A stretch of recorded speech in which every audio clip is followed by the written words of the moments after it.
محمد وعلى آله وصحبه أجمعين.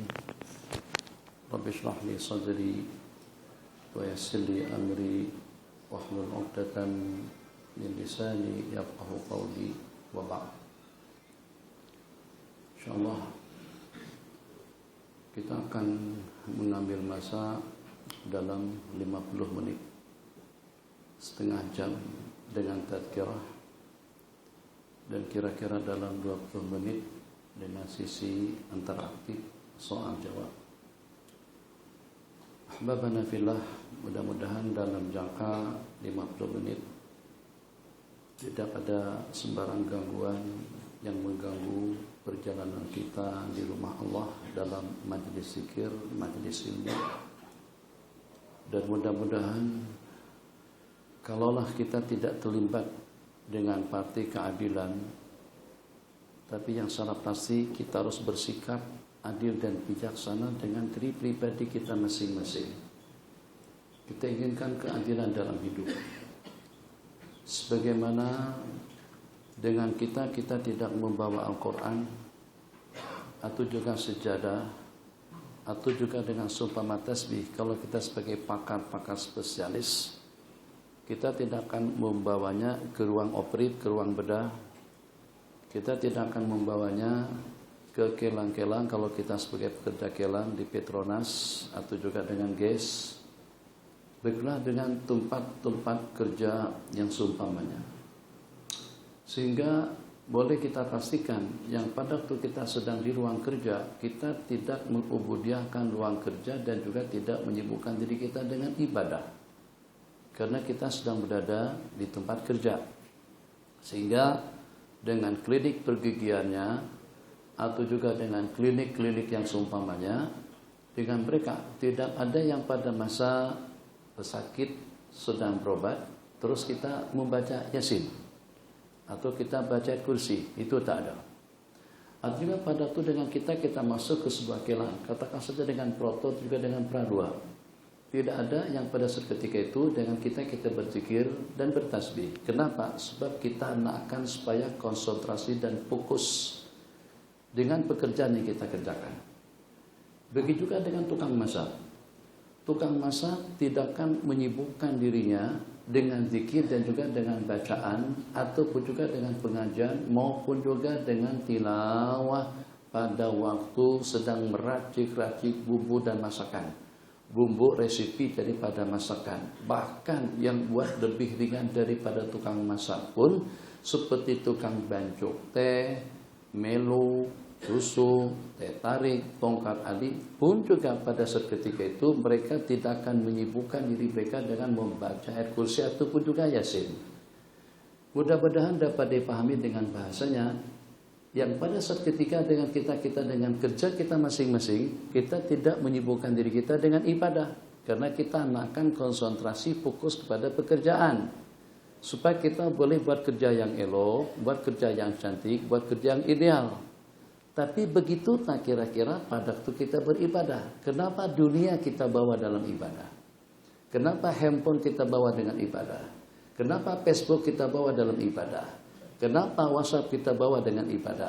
Yang sehingga sampai dia mengganggu ketenangan dan kestabilan kita pada waktu kita sedang berada di rumah Allah. Allahu Akbar. Yang pada waktu kita bertasbih, bertahmid dan berzikir, ngek, ok. Kalau diselangkan saja dia masih mengganggu lagi dengan ketenangan dan kestabilan kita pada waktu kita berzikir. Dengan getaran gegarannya grup, atau juga dengan pancaran cahaya, sehingga kita sudah terganggu saat ketika itu. Jadi bijaknya lah secara adil, sebagaimana dengan kita tidak membawa peralatan ibadah dalam pekerjaan, kerja urusan kita, politik kita, ekonomi kita sehari-hari, maka sewajarnya juga dengan kita tidak menggunakan apakah itu dengan peralatan komunikasinya, dengan seumpama majalahnya, dengan seumpama akhbar harakah dan utusan Malaysia dan juga dengan mingguannya ke dalam rumah Allah, agar kita juga boleh fokus hanya semata-mata untuk ibadah kepada Allah Jalla wa'ala. Tapi realitinya tidak seperti itu. Realitinya kita hanya tidak mau diganggu, tidak mau diganggu dalam urusan keduniaan saja. Tapi kalau untuk urusan ibadah kita tidak perlu berkira sangat. Tak masalah kalau dengan suara yang bising, tidak ada masalah kalau dengan gangguan yang mengganggu, tidak problem kalau seandainya ada hal-hal yang negatif yang boleh mencemarkan ketenangan, kekhusyuan dan juga kebeningan hati kita pada waktu kita melaksanakan ubudiyah kepada Allah Jalla wa'ala. Ini keadilan yang kita inginkan. Pada saat dengan kita dapatkan jemputan daripada seorang pemimpin DO, atau juga yang berhormat, atau juga seorang menteri, lebih lagi kalau dengan seorang presiden, dengan seorang raja, atau juga dengan sultan, maka pada saat ketika itu kita akan memilih pakaian yang paling kemas, yang paling rapi, yang paling cantik, dengan sampin yang mana satu, dengan pakaian yang mana satu. Betul-betul kemas rapi pada waktu kita tampil sebagai tetamu kehormatan daripada pihak yang menjemput. Tapi ternyata kita tidak demikian pada waktu kita tampil di hadapan Allah Jalla wa'ala. Padahal tuanku, sebutkan dan rentetkan sebanyak apa jasa kerajaan kepada kita. Oke, dengan kita dapat gaji dan tunjangan daripada kerajaan yang pada tiap bulannya tidak kurang daripada dalam 10.000. Itu betul. Hanya setakat bagi kita makan. Tapi yang memberikan nyawa siapa? Kemudian pernapasannya dengan siapa? Leluasa, kenikmatannya, kenyamanannya, kebahagiaannya, ketenangannya itu daripada siapa? Kesehatannya adalah daripada Allah, ketenangannya adalah daripada Allah, kenikmatannya daripada Allah. Ini dengan leluasa bagian-bagian yang kita gunakan untuk keperluan hidup kita masing-masing. Tidak ada satupun yang produk manusia. Daripada rambut sampai ke ujung kuku semuanya nikmah, anugerah pemberian daripada Allah. Justru dengan kita memanfaatkan bagian-bagian yang ada pada anggota tubuh kita masing-masing untuk kepentingan hidup, untuk kepentingan masa depan, untuk kepentingan kita menyara keluarga dan sebagainya. Yang dengan tangannya, yang dengan mulutnya, yang dengan matanya, yang dengan hidungnya, yang dengan kakinya, yang dengan kepalanya. Kita renung dan juga kita rancangkan, kita pikirkan dan kita cadangkan. Tuh kesemuanya memanfaatkan bagian-bagian yang Allah anugerahkan kepada kita. Tapi kenapa kamu tidak bersikap adil dengan aku yang memberikan segala-galanya kepada Anda? Kamu bekerja dengan kerajaan, dapat gaji, dapat tunjangan duit. Itu kan yang kau gunakan, tangan itu daripada aku, kakinya kau berjalan daripada aku, otak kamu yang berpikir itu daripada aku, tenaganya juga daripada aku, bahkan waktunya kamu sendiri itu milik aku. Tapi kenapa kamu tampil di hadapanku secara sembarangan? Dengan teset yang sudah lusuh, dengan menghadap makhluk, pakai songkok, sampin, tali leher, kemas, rapi, turun ke masjid, pakai kain plekat, dah lusuh, gajah duduk, gajah berbaring, kemudian dengan teset atau juga dengan senglet saja pun juga sudah lusuh. Kenapa kita seperti itu? Wal'iyadzubillah. Kalau kita yang tidak bersyukur, boleh tak yang menjurkan kaki itu bersila di belakang? Terima kasih. Jadi tadi tajuk kita bersikap adil. Di depan makhluk, tuanku, sultan, kita tidak menjulurkan kaki. Depan presiden kita tidak berani duduk menyandar. Boleh begitu tak kita pada waktu kita di masjid? Boleh begitu tak kita di hadapan Allah? Boleh macam itu tak kita pada saat kita sedang diperhatikan oleh para malaikat? Boleh seperti itulah kita sedang berada di tempat yang paling mulia, curahan rahmat dan maghfirah yang senantiasa menyelubungi kehidupan kita. Jadi kita berharap dan juga kita tidak mau yang pada suatu ketika nanti aku bagikan banyak kepada kamu, aku bagikan kesehatan, aku bagikan keuangan, aku bagikan ketenangan, aku bagikan ketentraman, aku bagikan kenyamanan, aku bagikan keselesaan. Yang politiknya dengan kamu, duitnya dengan kamu, kesehatannya dengan kamu, jabatannya dengan kamu, kedudukannya dengan kamu, pangkatnya dengan kamu, pun juga dengan ketenangan, wibawa dan pengaruhnya pun juga dengan kamu. Maka selayaknya lah kau bersyukur, menikmati Yang pertama, bersyukur, berterima kasih kepada Allah Jalla wa'ala atas berbagai pemberian yang Allah berikan kepada kita, yang sehingga seketika dengan kita mengubudiyahkan diri kita kepada Allah setelah kita pergunakan organ-organ kita, anggota tubuh kita untuk kepentingan kerja-kerja kita masing-masing. Ini hari Ahad, kita hari cuti. Coba kalau besok hari Senin, Selasa, Rabu, Kamis, Jumat sampai 5 hari berturut-turut. Ini kita aktifkan, kita gunakan untuk keperluan kita. Terserah kerjanya di mana, itu tidak urusan. Tidak mesti apakah kita di kebun, apakah kita di dusun, apakah kita di pejabat, apakah kita di kementerian, apakah kita sebagai pegawai swasta, apakah kita pegawai kerajaan. Dimanapun posisi kita, tetap kita memanfaatkan yang punyanya Allah Jalla wa'ala. Tengok gunung, kata Iwan, gunung punyanya Allah. Tengok langit-langit punyanya Allah. Iwan menyanyi macam tu. Iwan Pelis, betul kan? Gunung-gunung punyanya Allah, air-air punyanya Allah, bukan punya kamu. Langit punyanya Allah, bukan punyanya kamu. Memang betul. Iwan tak Iwan, siapapun mesti buat pengakuan seperti itu. Bukan kita yang menciptakan gunung, bukan kita yang menciptakan langit. Aku bagikan segala-galanya kepada kamu agar kamu sadar, agar kamu mempunyai peluang dan kesempatan yang banyak, yang bagaimana pada saat ketika aku tuntut kamu untuk mengubudiyahkan dirimu kepada Allah Jalla wa'ala, yang kalau pada waktu aku wajibkan Anda untuk mengubudiyahkan dirimu kepada aku, kepada Sang Pencipta Jalla wa'ala, kamu tidak ada alasan. Apakah dengan pakaiannya, dengan pakaian yang cukup, dengan makanannya, makanan yang cukup, dengan minumannya, minuman yang cukup, dengan waktunya, waktu yang cukup, dengan kemudahannya, kemudahan yang cukup. Segala keperluan yang kita perlukan itu terpenuhi dengan baik. Segala-galanya Allah berikan kepada kita yang mengusahakan, kepada kita yang mengupayakannya. Masya Allah, tabarakallah.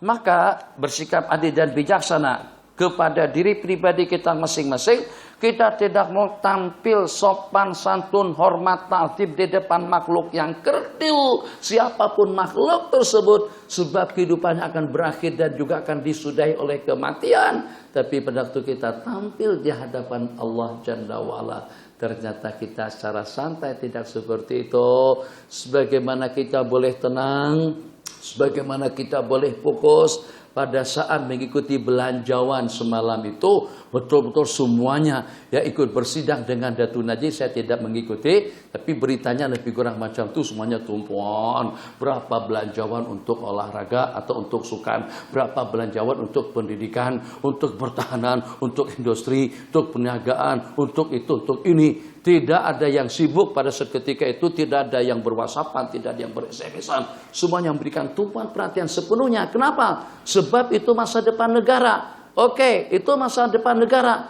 Tapi bagaimana dengan masa depan diri pribadi kita masing-masing? Hancur negara, tapi yang penting jiwa raga kita jangan sampai hancur. Negaranya akan kita tinggalkan, belanjawannya akan kita tinggalkan, ekonominya akan kita tinggalkan. Kalau tidak terbukti, mana tuanku Abdul Razak, Abdul Rahman, tuanku, atau juga dengan mantan Perdana Menteri kita, mana tuanku yang di Pertuan Agung Salahuddin, orang tua kepada tuanku yang sekarang ini sudah kembali, semuanya itu dengan istana indah, itu dengan selangornya, itu dengan bangunannya, itu dengan hotel Concorde-nya, itu semuanya mereka tinggalkan, tidak ada satupun yang bersama mereka. Takkan dengan kita untuk persiapan masa depan, kita persiapkan secara sembarangan dan juga secara acak-acakan dengan bahasa di sana, secara tidak keru-keruan. Tapi untuk dunia kita, Masya Allah, tabarakallah, surau ini cantik. Awal saya masuk tidak seperti ini indahnya. Setelah direnovasi jadi cantik, jadi indah. Masya Allah, tabarakallah, dengan tulisannya, kemudian dengan ikonnya, dengan kipasnya, semuanya indah tercatat, bagus. Kapetnya bagus, mihrabnya bagus, desainnya bagus, Al-Qurannya Masya Allah tabarakallah itu dengan rak-rak Al-Quran pun juga semuanya indah dan bagus. Ini sebagai satu nikmat daripada Allah Jalla wa'ala. Maka pertanyaannya, jamaahnya bagus tak? Duduk jamaah jadi masjid itu bagus tak? ibadahnya bagus tak, sembahyangnya bagus tak, takkan hanya masjidnya yang bagus, karpetnya yang bagus, ekornya yang bagus, sound systemnya yang bagus, LCD-nya yang bagus, tapi ternyata dengan sembahyang kita tidak pernah merenovasinya. Yang dengan ibadah kita tidak pernah memperindah dan mempercantiknya. Dengan pergerakan kita tak kisah betul, tidak betul, tepat, tidak tepat, ikut pedoman hukum ataupun juga tidak. Kita tak ingin tahu, tak ambil berat, tidak mau tahu langsung tentang kekurangan-kekurangan dalam ibadah kita.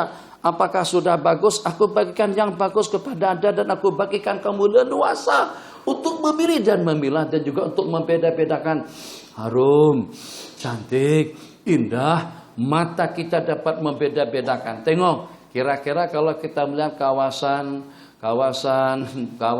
Putrajaya dengan kawasan katakan saja Bukit Berontong, atau kawasan Airport Sepang dengan kawasan Bukit Sentosa, yang itu pun dahulu direncanakan di zaman Dr. Mahathir akan menjadi KLII. Justru di sana yang direncanakan untuk jadi airport internasional. Tapi tak bagaimana semuanya tahu. Saya juga tahu sedikit. Tak pernah tahu, tidak perlu diungkit. Yang secara pasti pindah ke Sepang. Akhirnya Sepang yang jadi cantik. Bangunan di Sepang semuanya bagus. Jalannya, parkingnya, hotelnya, walhasil airport yang diantara daripada airport yang terbesar kelas dunia yang mampu untuk bertahan dengan kemudahannya untuk 50 tahun ke depan. Bandingkan dengan keadaan di Bukit Sentosa dengan Bukit Berontong yang banyak orang-orang tinggal di sana rasa tidak sentosa dan juga rasa tidak untung. Oke? Kenapa? Jadi dengan mata kita ini betul-betul mampu untuk membeda-bedakan tentang tempat ini cantik, ini indah. Bandingkan Masjid Shah Alam, ini masjid yang ada di samping kita di sini. Kalau kita bandingkan, katakan saja dengan masjid yang ada di Bangi atau masjid yang ada di kampung, jauh ketinggalan. Masjid itu jangankan dengan masjidnya, kubahnya saja anggarannya 36 juta. Itu nanti akan jadi seperti apa kubahnya itu kalau setelah jadi. Syekh dari mana tahu, ada lah yang tukang beritakan. Takkan benda-benda itu tersembunyi. Masya Allah, tabarakallah. Jelas masjid yang hanya belanjaannya hanya dengan anggarannya 2 juta dengan masjid yang anggarannya 150 juta. 150 juta seperti masjid wilayah pada zaman Datuk Anwar Ibrahim. Atau seperti dengan masjid besi 400 juta lebih. Ya jelas masjid yang seperti itu anggarannya cantik, lawah, indah, bagus. Berarti kita mempunyai pandangan yang sehat. Makanan, Masya Allah, tabarakallah. Seksi 7, Kabsyah. Ada situ, Rausyah, maaf, salah sebut. Rausyah. Nah, tuh, itu Rausyah. Nasi mandi ada, matur ada, nasi buryani ada, nasi bukhari ada, kemudian jenis-jenis sembusa, macam-macam jenis makanan. Tinggal pesan saja lagi, siapkan duitnya. Masya Allah, tabarakallah. Ternyata dengan kita dari dekat-dekat sini juga, kalau tidak salah restoran Zam-Zam, atau masih ada lagi atau tak ada lagi, ada restoran Zam-Zam dekat-dekat sini. Kita mampu untuk membanding-bandingkan antara rasa dengan rasa.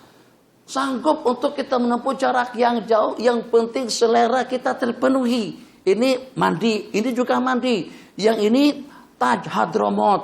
Yang ini adalah Lazid Hadramot. Yang ini Matam, restoran Hadramot. Yang ini Melayu Mod. Masya Allah, dapat kita beda-bedakan antara rasa-rasanya.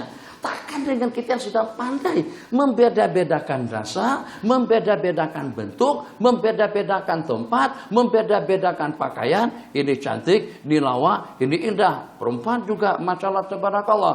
3 pilihan. 1, Khadijah. Yang kedua Lenovo. Yang ketiga itu dengan yang ketiga, Allahumma shalli ala sayyidina Muhammad. Lupa namanya. Faridah. Faridah adalah lambang keanggunan wanita berkerudung. Dapat kita beda-bedakan. Berarti pandangan kita ini sehat. Selera kita sehat. Pengamatan kita sehat. Tapi kenapa kita tidak mengamat yang semacam itu pada untuk kita buat bekalan ke akhirat? Kenapa sampai dengan kita tidak perasan? Rasanya tidak tepat aku ditampil di hadapan Allah seperti ini. Sebab Allah bagi untung banyak. Allah bagi uang, Allah bagi kesehatan, Allah bagi segala-galanya. Takkan aku di hadapan Allah dengan pakaian yang telodeh. pakai kain. Kadang-kadang kainnya setakat lipat sembarangan saja. Satu kali ulun atau sekali-kali lilit, Masya Allah, tabarakallah, dan langsung Allahu Akbar. Tak bolehkah kita buat seperti kita meletakkan samping yang rapi? Jadi kadang-kadang, apalagi kalau saya tua, Masya Allah, tabarakallah, saya sudah tua juga sebenarnya. Nah, bukan saya lebih muda daripada yang hadir. Kadang-kadang, nih dengan kain, Masya Allah, tabarakallah, 2-3 kali lipat saja secara sembarangan. Jadilah Allahu Akbar. Memang boleh. Kita bukan berbicara tentang boleh. Apakah kita tidak boleh duduk di semidi atau juga di rumah teres? Rumah seperti apapun itu kita boleh duduk. Tapi kenapa kita pilih lokasinya, pemandangannya, view-nya, dan juga dengan suasananya, keamanannya. Kita pilih yang indah dan yang bagus untuk keselesaan kita berdomisili, untuk kenyamanan kita duduk dan tinggal dan bermukim di tempat berkenaan. Kita pilih terlebih dahulu. Ternyata dengan kita dapat memastikan antara dua bukit, Bukit Beruntung dengan Bukit Celentong. Bukit Beruntung tuh rumah sana paling mahal pun saya pernah tanyakan dalam sekitar 500-600-an ribu RM saja. Tapi kalau Bukit Celentong, Masya Allah, tabarakallah, 1,3, 2,1, 3, 4, kadang-kadang apalagi kalau dengan di jalan juta. Kalau tidak ada uang dalam 10 juta, jangan khayal tinggal di jalan juta. Kenapa? Lokasinya lain, indah, bagus. Kalau nak murah, Bukit Beruntung. 50.000 pun ada rumah di situ. Oh, cukup. Ini sekedar perbandingan. Nanti sebarang soalan diajukan dalam 20 menit terakhir. Kita ada bagi dalam 10 menit terakhir. Masya Allah, tabarakallah. Kita inginkan keadilan dalam hidup. Mudah-mudahan dengan himbauan yang sesederhana ini, pada waktu kita sembahyang secara khusus, agar kita dilihat kita sebagai orang yang bersyukur.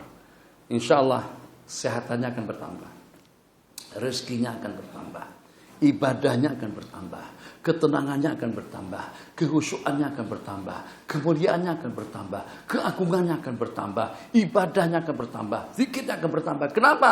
Sebab memang kita tunjukkan kita orang yang bersyukur di hadapan Allah Jalla wa'ala. Sehingga kalau boleh kita pilih wilayah, kita pilih yang bagus. Kalau tidak pun yang rapi dan juga yang kemas.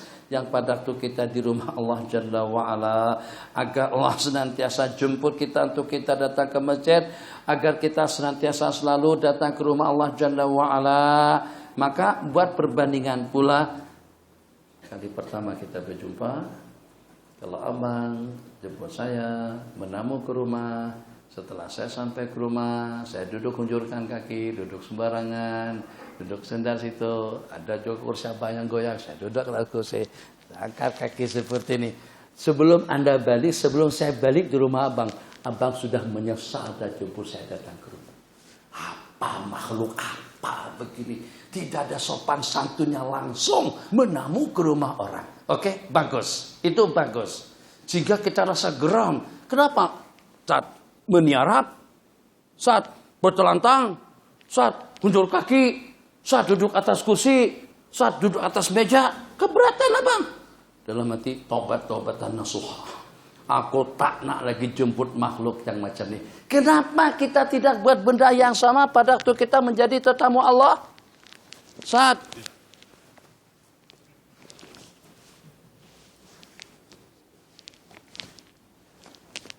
tuh kita di rumah Allah macam tuh.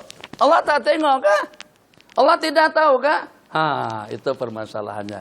Jadi belum lari lagi daripada tajuk. Kita nak bersikap adil dengan diri pribadi kita masing-masing. Sebagaimana tadi dengan kita tidak mau dan tidak berkenan menerima tetamu yang tidak sopan santun. Yang walaupun Allah Maha Pengasih, Allah Maha Pengampun. Tapi kita inginkan kita tuh memang betul-betul dilihat Allah. Orang yang betul-betul bersyukur atas segala nikmat yang Allah bagikan kepada kita. Pakainya kemas rapi, Allah akan berikan lebih daripada itu.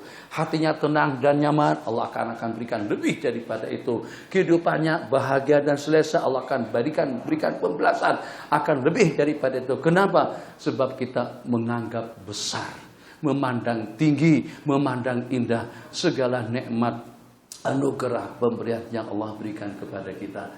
Selalu saya sebut juga di antara daripada kekurangan kita, pada masa kita singgah di R&R. Husein, pernah tak Anda meminjam sarung atau kain seseorang untuk hadir acara resepsi pernikahan? Atau pernah tak Anda meminjam kain seseorang yang pada waktu akan menghadiri jemputan daripada menteri besar untuk acara makan bersama? Jawabannya tidak pernah. Tapi dalam berapa kali kita perhatikan jamaah kita pada waktu sehingga di R&R bukan tidak boleh, dan itu bagus dan kita ucapkan terima kasih kepada pihak yang menyediakannya. Tapi memang tidak bijak, kita juga kurang nyaman dilihat. Yang pada waktu dengan kita singgah di R&R, terus kita tanggalkan celana kita, seluar kita, baju kita, sepeda kadang-kadang pun juga ditanggalkan karena kita rasa-rasa tidak bersih. Terus dengan kita ambil kain yang tersedia di R&R, yang kain itu mungkin udah belasan tahun tidak pernah dibasuh. Tak masalah. Kita tak tegama pakai kain macam itu, kain pinjaman untuk kita menghadap makhluk yang kerdil. Apalagi itu udah digilir kalau ada berapa orang. Anda tahu tak orang yang menggilirkan? Kadang-kadang orang yang memakai kain itu lepas penda. Celana dalam dia lepaskan. Jadi minta maaf lah, tersentuh dengan haknya dia tuh lah. Tersentuh. Terus tersentuh pula dengan haknya kita. Tersentuh lagi dengan haknya siapa? Itukah yang awak gunakan untuk kau menghadap aku? Nah, ini keadilan. Kenapa dengan kita seperti itu? Memang Allah Maha Pengasih dan juga Maha Penyayang. Tapi tidaklah sampai dengan kita tidak hidupkan perasaan dan kesensitipan kita yang pada waktu kita menghadap Allah. Alangkah bijaknya kalau pada waktu dengan kita bawa kain daripada rumah. Alangkah bijaknya dengan kita kalau kita ganti pakaian. Yang paling tidak dengan kita tampil kemas, rapi di hadapan Allah Jalla wa'ala. Assalamualaikum warahmatullahi. Assalamualaikum warahmatullahi. Tadi subuh saya sembahyang di Kota Warisan, di Surau Al-Muhajirin, Satrati. Jadi saya perhatikan banyak di kalangan jamaah kita yang selepas salam langsung bercabut. Bukan salah tidak. Ini kita berbicara tentang keadilan. Bukan keadilan yang orange itu bukan. Cerita lain. Itu JSB asalnya. Bukan, ini bukan berbicara tentang hijau, biru, merah, oranye, bukan. Bukan itu pembicaraan kita. Kita putih aja. Kita putih, tak ada kalah. Masya Allah, tabarakallah, apa yang kita perhatikan? Selalunya dengan kita, selepas sembahyang subuh atau pada waktu kita nak beli sesuatu, kita tahu sini rasa. Kadang-kadang entah imam, ijiki, pengursi, ada. Depannya ada makanan enggak? Hah? Tak tahu. Biasanya pengajian yang ada makanan itu dalam berapa ramai jemaah beratur. Yang kadang-kadang baru sampai kepada giliran kita 10 menit baru sampai ke tempat sajian makanan. Lauk pauknya, nasinya, kalau subuh-subuh ya makan nasi lemak lah. Jadi untuk mendapatkan satu pinggan nasi lemak tadi itu, lemaknya dengan sambal dan juga dengan ikan bilisnya, dengan sepotong sebagian daripada telur dan juga dengan mentimurnya, itu kadang-kadang kita beratur sampai 5 menit. Tak ada masalah, kita boleh tunggu. Kenapa? Sebab kalau kita tidak beratur, kita tidak dapat. Bang, ya, jangan lupa nanti balik masjid belikan roti canai. Insyaallah. Roti canai Pak Engah, nggih, insyaallah. Dan sekaligus dengan cendol bakar. Kita pun dengan cendol bakar seperti dengan kelapa bakar. Kelapa bakar kita pernah dengar, tapi cendol bakar macam mana cendol dibakar? Rupa-rupanya cendol itu punyanya Pak Bakar. Pak Bakar yang buat bertipuan betul tuh. Kita pun kalau bahasa sana tuh penasaran tak puas hati saat ketika dengar cendol bakar. Cendol yang mana satu yang dibakar? Rupa-rupanya bakar Pak Haji Abu Bakar yang punya restoran itu, yang punya warung cendol itu. Masalah tabarakallah. Karena roti canai yang di situ tuh memang rasanya lain, perincanya lain, kuahnya lain. Tak masalah, jalan.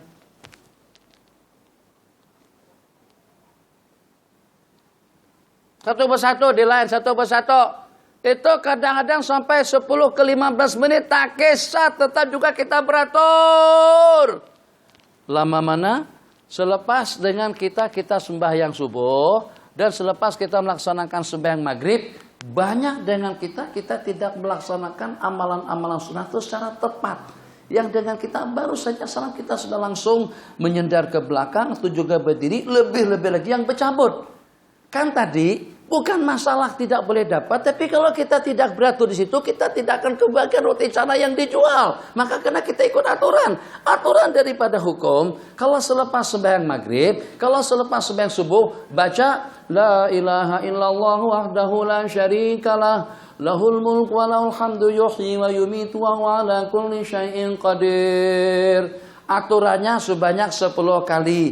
Yang kedua, qabla ayusnya rijlahi, sebelum dia merubah posisi duduk, sebelum duduk bersila, sebelum duduk menyandar, sebelum bercabut, masih tetap pada posisi kita di tasyahud akhir. Tasyahud akhir kita duduk dengan tawarruk, duduk tak lama mana. Kalau dengan bahasa merokok, lebih lama kita merokok satu batang rokok daripada kita duduk dengan tawarruk. Ini duduk tawarruk seperti ini, fil alamina innaka Hamidum Majid. Kita duduk seperti ini, la ilaha illallah wahdahu la syarika, bukan imam, makmum. Semuanya laki perempuan. Sebab karena kita nakkan khasiatnya, kita nakkan pahalanya, kita nakkan balasannya. Kita inginkan balasan daripada Allah Jalla wa'ala sesuai dengan apa yang Nabi kita janjikan. Yang Nabi kita janjikan dengan pahalanya, kita baca 10 kali selepas maghrib sebelum kita merubah posisi duduk. Ini yang seperti ini tidak terlaksana. Kita tidak adil dengan diri kita. Pada waktu kita beratur, aturannya kena beratur. Aturannya kena menunggu, aturannya kena ambil tiket dulu, aturannya kena serahkan IC, aturannya kena bayar. Yang dengan kita tunggu, kita sudah singgah di stasiun minyak, PAM 5. Tapi tak ada yang datang, tak ada yang layan, tak ada yang isikan minyak kita. La ilaha illallah, ini stasiun minyak apaan? Habis kan minyak? Bukan habis, awak kena bayar dulu, bayar dulu. Lepas kita bayar di situ, baru nanti kita akan dilayan. PAM berapa? 5, baru dia on kan. Jalan. Itu aturan. Nah, aturan dalam beramal juga seperti itu. Masya Allah, tabarakallah. Setelah 10 kali la ilaha illallah wahdahu la syarikalah, nak bersilakah, nak duduk iftiraskah, nak menyandarkah, nak pindah kata kisah. Sebab janji yang Nabi kita janjikan di situ, kita akan mendapatkan ganjaran pahala. Karena hirzan lahu minasyaitan, itu akan menjadi perisai penyelamat diri kita daripada syaitan. Kita akan pelindungan, kita akan penjaga dan pemeliharaan daripada Allah Jalla wa'ala. Baca 10 kali tak lama mana, ayat kursi tak lama mana, tasbih, tahmid, takbir 33. Lepas main subuh, Assalamualaikum warahmatullahi wabarakatuh. Assalamualaikum warahmatullahi wabarakatuh.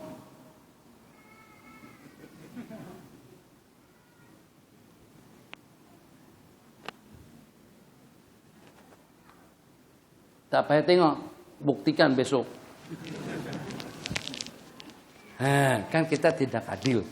Maksud saya tidak adil di situ. Bagaimana lesunya untuk agama, yang lemasnya untuk ibadah, yang lesunya untuk ibadah, yang lemahnya untuk ibadah, yang tak ada mood untuk ibadah, yang tak laratnya untuk ibadah, yang semangatnya untuk office, yang gigihnya untuk office, yang gairahnya untuk office. Betapa tidak bijaknya kita dengan diri pribadi kita masing-masing. Office seperti apapun mewahnya, istana seperti apapun indahnya, kereta seperti apapun megah dan juga mahalnya, tetap akan kita tinggalkannya, akan kekal. Kebeningan hati kita, kehusyuan kita, ubudiyah kita, zikir kita, tasbih kita, dan juga dengan pengabdian diri kita kepada Allah Jalla wa'ala.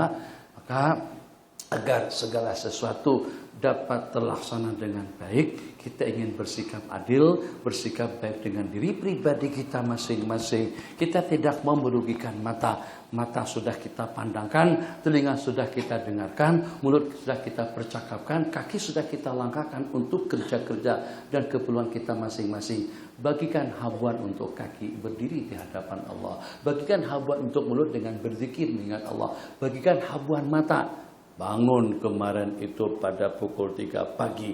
Ripalpol melawan katanya 0-0. Saya nonton dapat berita.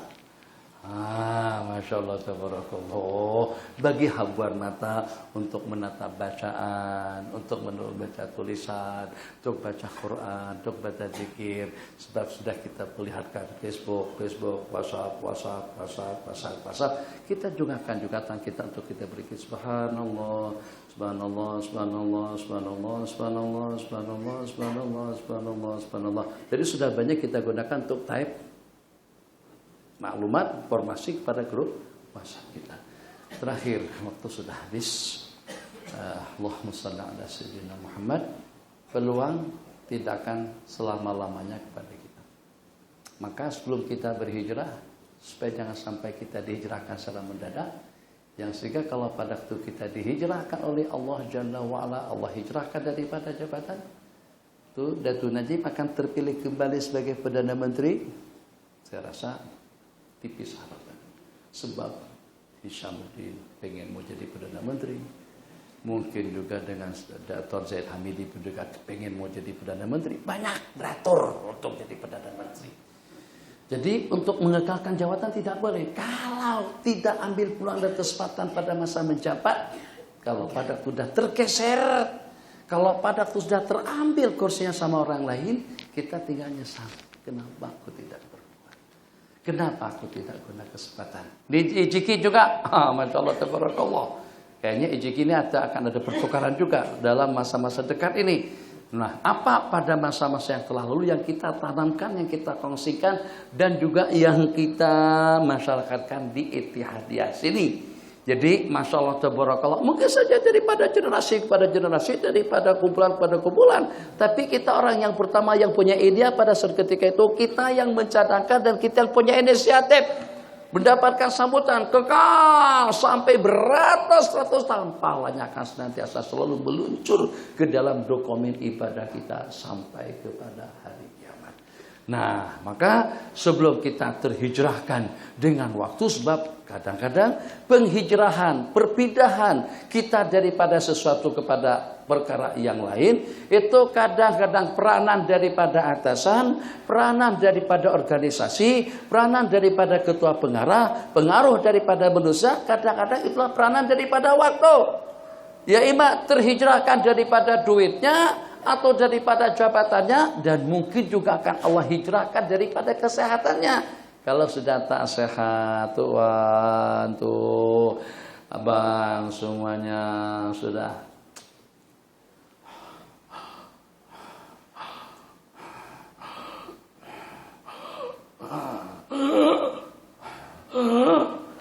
boleh tak baca subhanallah, subhanallah, subhanallah. Nah, datang ke masjid lagu mana? Tak boleh. Jangan kan datang ke masjid berjalan dulu, tak larat. Dia sudah 3 tongkat, dia tak boleh berjalan. Nah, berjalan lagu mana? Jantung, dak, duk, dak, duk, dak, dak, dak, duk. Stop. Keluarga sudah tukang. Kayaknya sudah mati dah ni. Ternyata jalan lagi. Alhamdulillah tak jadi mati. Itu masih ada umur lagi. Nah, kalau sudah dalam keadaan seperti itu, apa yang kita tawar? Kita duit kereta mewah. Di sana ada BMW, Lexus, Mercedes, Lamborghini, Ferrari, Ara-Ara, ataupun juga dengan Bugatti. Terserah, sebutkan apa saja jenis-jenis kendaraan yang kita kedai. Itu tak mampu untuk menebas sesaat waktu untuk kita berzikir kembali kalau usia kita sudah habis. Tidak akan mampu kalau kita sudah dihijrah Allah daripada umur dan juga daripada peluang dan kesempatan. Tinggal ritihannya saja lagi nangis. Kalau masih ada penyesalan. Tapi kalau secara mendadak berlakunya kematian. Waliyahdubillah. Tidak ada dunia kedua dan ketiga bagi seseorang, sebab dunia Anda sudah berakhir, peluang dan kesempatan Anda sudah habis. Himbauan terakhir, maka gunakanlah kesempatan, peluang yang Allah bagikan untuk kebajikan dan juga untuk masa depan. Sebatang kara yang ini nih yang perlu kita selamatkan agar mendapatkan kebahagiaan yang abadi nanti di sisi Allah pada hari pembalasan. Allahumma ja'al salatana tammah waghfir lana dhunubana ammah wa la tu'adzibna yaumal qiyamah. Jangan letak ilah. Kalau ilah itu sampai kepada hari kiamat, dan nanti lepas hari kiamat kita disiksa Allah Jalla wa'ala. Dan jangan kau siksa kami pada hari kiamat. Silakan, ada sembarang soalan, baca. Nanti kita baca dalam Facebook kalau tidak ada pertanyaan yang live daripada sini. Silakan, Haji. Oke, tetamu dekat dulu.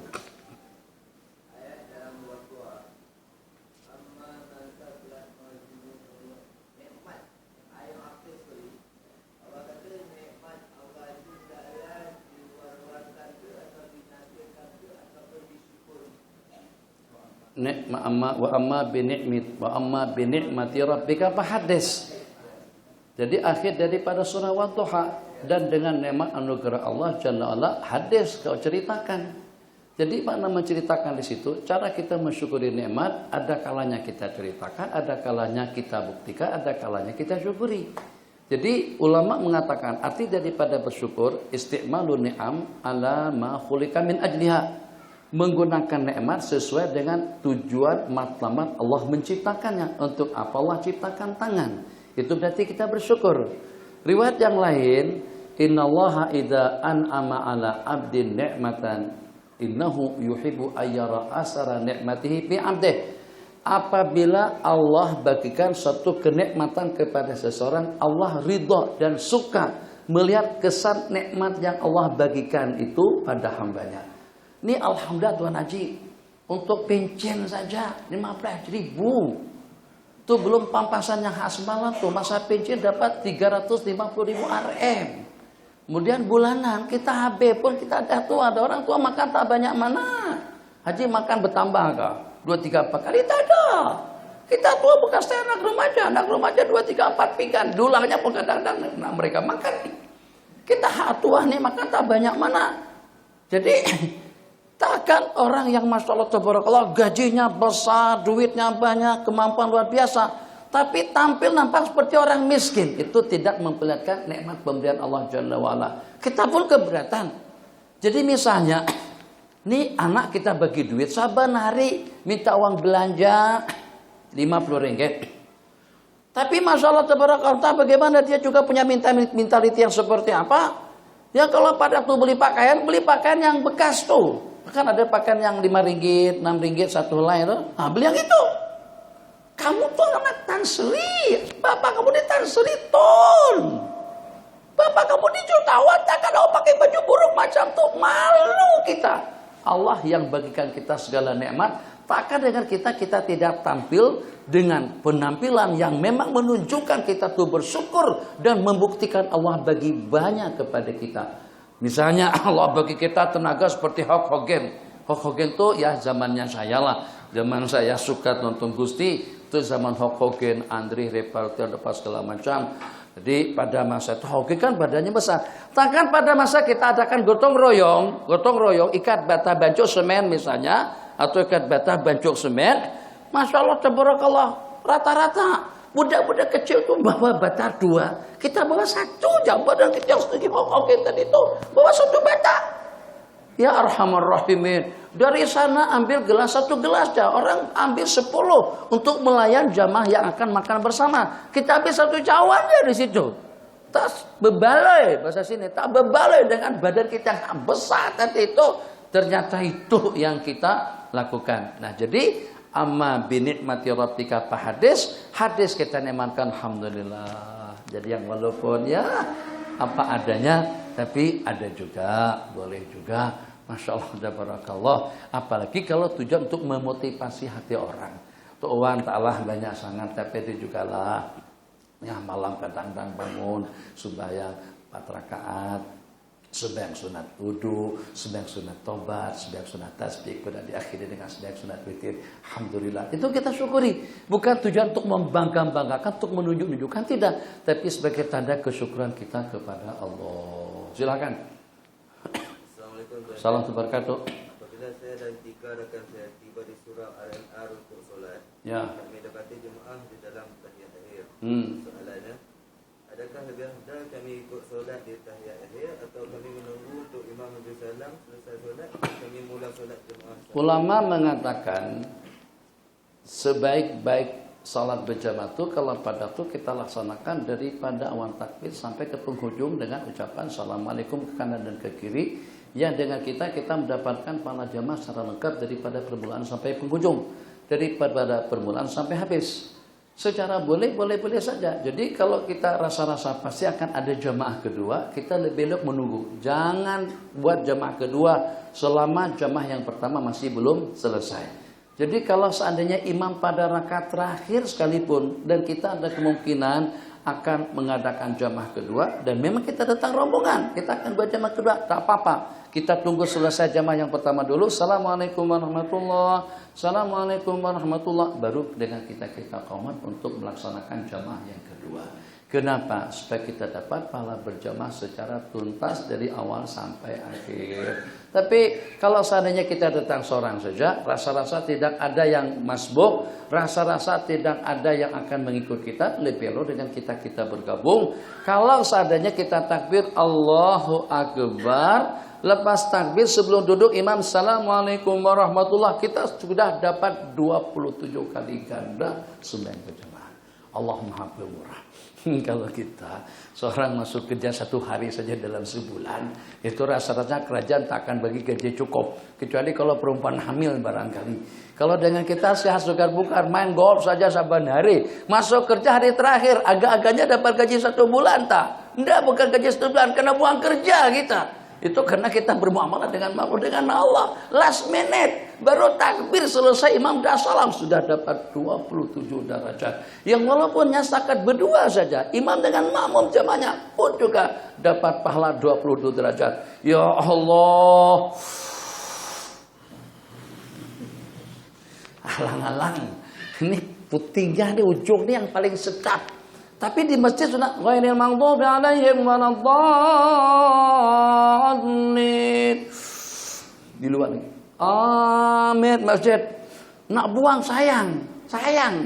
Sebab kenapa? Sebab ini udah sahur nih. Di detik-detik terakhir nih. Masya Allah, subhanallah.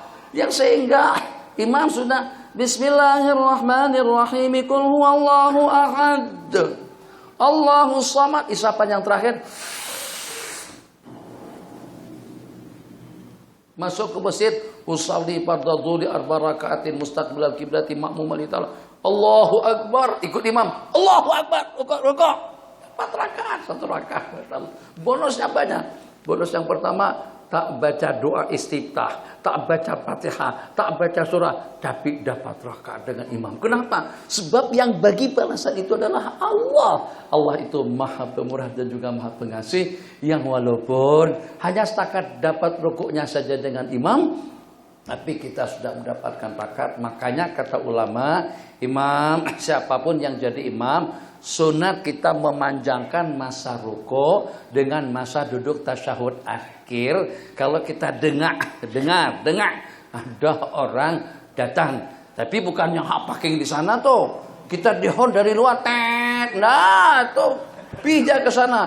Tunggu yang satu lama cukup-cukup kalau dia masuk ke masjid. Kalau dia bukan masuk ke masjid, kesian makmum yang sedang menunggu tadi tuh rukuk.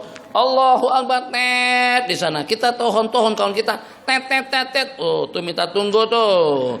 Minta tunggu. Nah, jadi yang kita tunggu tuh yang mana satu, kalau kedengaran ada orang dah letak selepas itu dah kedengaran masuk. Nah, itu kita tunggu. Imam jangan keburu-buru bangkit. Kenapa? Untuk bagi peluang kepada makmum agar dapat rakaat dengan imam. Silakan. Salam wabarakatuh. Bagaimana seorang anak yang zaman kecilnya kerap dipukul orang tua? Jadi bila besar dia rasa geram dan sakit hati pada orang tuanya, berdosakah dia pada perasaan sebegitu? Nah, gimana? Pun begitu dia tidaklah menderhaka, tidak memakai orang tua, cuma rasa dalam hati memberontak. Jadi Dikatakan pada saat Sayyidina Umar mendapatkan laporan tentang anak durhaka. Yang pada saat ketika itu anak tadi itu melaporkan beberapa perkara kepada Sayyidina Umar. Dan orang tua menuntut haknya dia. Anakku tak pernah bakti, tidak pernah setia, tidak pernah taat, tidak pernah patuh, tidak pernah ikut arahan dan perintahku. Jadi diadukan kepada Sayyidina Umar. Maka pada seketika itu beliau panggil sang anak, kamu betulkah seperti ini dengan orang tua Anda? Jadi pada saat itu diceritakan. Jadi kata sang anak, bagaimana aku boleh bakti datang kepada orang tua saya? Sedangkan dengan orang tua aku sendiri pun juga tidak pernah berbuat baik kepada aku. Dengan maknya aku, orang tua saya kawin secara sembarangan. Bukan asal perempuan, terus kita jadikan istri. Enggak. Dikatakan, semua perempuan itu boleh menjadi istri kita. Tapi tidak semua perempuan boleh menjadi pendamping kita. Kita inginkan pendamping. Yang kalau pada waktu kita susah, yang pada waktu kita rungsing, kita dalam keadaan seperti apa, perempuan mampu untuk menyejukkan hati dan perasaan. Bukan tambah problem dengan problem. Dengan keberadaan wanita atau istri kita di rumah, hitungan hati kita jadi tenang, bening, nyaman, bahagia sekali. Maknya aku, bapak aku kawin secara sembarangan, namanya aku pun juga dipilihkan nama yang tidak membanggakan. Jadi kalau orang tua saya menuntut aku untuk berbakti, mana juga kebaikan orang tua kepada saya. Jadi seperti cerita tadi itu, kalau seandainya terlintas dalam perasaan anak, perasaan negatif, itu memang salah ala kulli hal. Tapi kita tidak boleh menyalahkan dia. Kita tidak boleh mengatakan kamu durhaka dan kamu sudah keterlaluan dengan aku. Kenapa? Sebab orang tua tadi itu sering menyakitinya pada masa kanak-kanak. 3 menit terakhir, sampai 3 menit. Sampai pukul 2.30. Tinggal 1 jam situ, 1 jam sana, 1 jam yang di sana. Insya Allah. Silakan. Ada lagi? Salam wabarakatuh.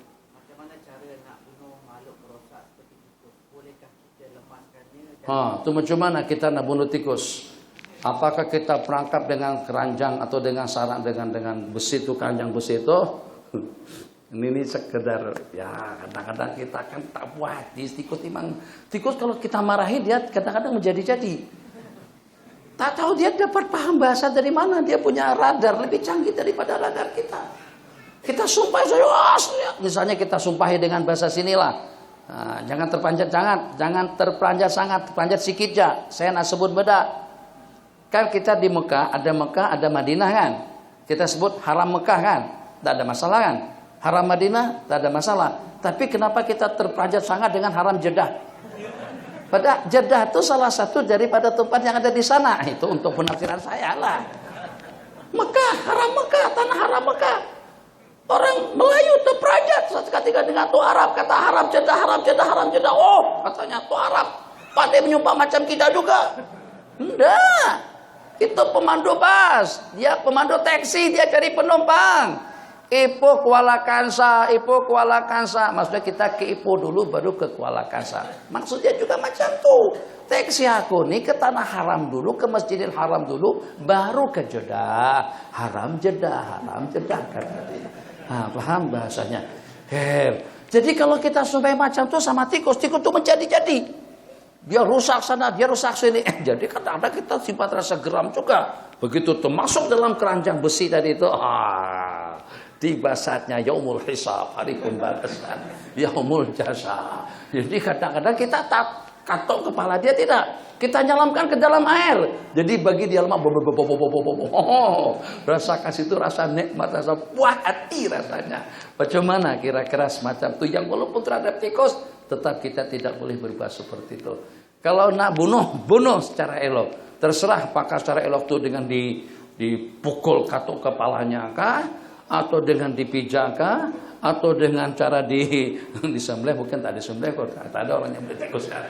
Walhasil tikus dan yang seumpamanya Nabi kita pesankan, idza qataltum fa ahsinul qita wa idza dzabhtum fa ahsinul dzibha. Kalau kamu sembelihlah dengan elok, dan kalau kamu membunuh pun juga bunuhlah dengan elok. Tak boleh dengan cara yang macam tadi itu, atau kita bakar hidup-hidup.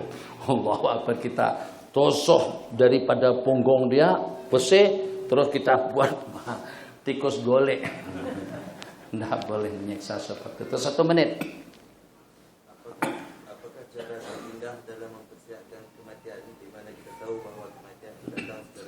Ya, apa cara yang indah? Ulama mengatakan renungkan dan pastikan detik-detik yang Anda inginkan pada saat nyawa kita akan berakhir, keadaan yang seperti apa yang kita inginkan pada hari kematian, pada detik-detik kematian kita, maka persiapkanlah keadaan semacam itu daripada sekarang. Kita akan seperti apa? Kita teringin mati di waktu sujud. Kita teringin mati di waktu sembahyang. Kita teringin mati di waktu berzikir. Nah, berzikirlah daripada sekarang. Maukah kita mati pada itu dengan keadaan yang tidak keru-keruan? Tidak. Pada saat memerintah secara zalim? Tidak. Jadi kalau begitu, keadaan yang kita inginkan pada waktu kita akan meninggal dunia, itu kita mulakan daripada detik-detik sekarang ini dan terus untuk selama-lamanya senantiasa berzikir dan juga senantiasa ingat Allah. Bahkan dengan bahasa kurang lebihnya, agar bagaimana segala aktiviti dan kegiatan kita sehari, politiknya, ekonominya, budayanya, sukanya, hiburan dan sebagainya, itu kita akhiratkan. Semuanya akan boleh kita akhiratkan dengan nawaitu, niat yang baik dan juga sesuai dengan pedoman-pedoman hukum hakam.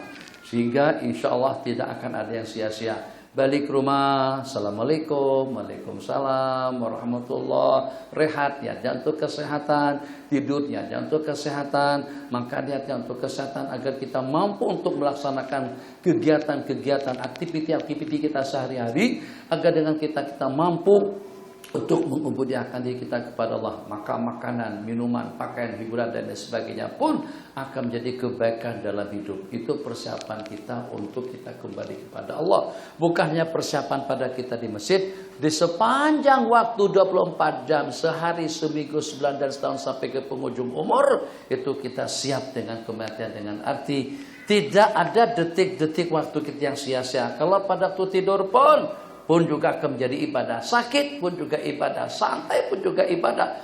Sekarang kita nak berkelah, nak pergi ke tepi pantai, pergi ke Pangkor, pergi ke Langkawi, pergi ke Kemeran Helan, atau juga pergi ke Ganteng Helan. Untuk orang tua main judi. Nah, kita buat nawit yang betul. Sebab kawasan yang sejuk itu sejuk.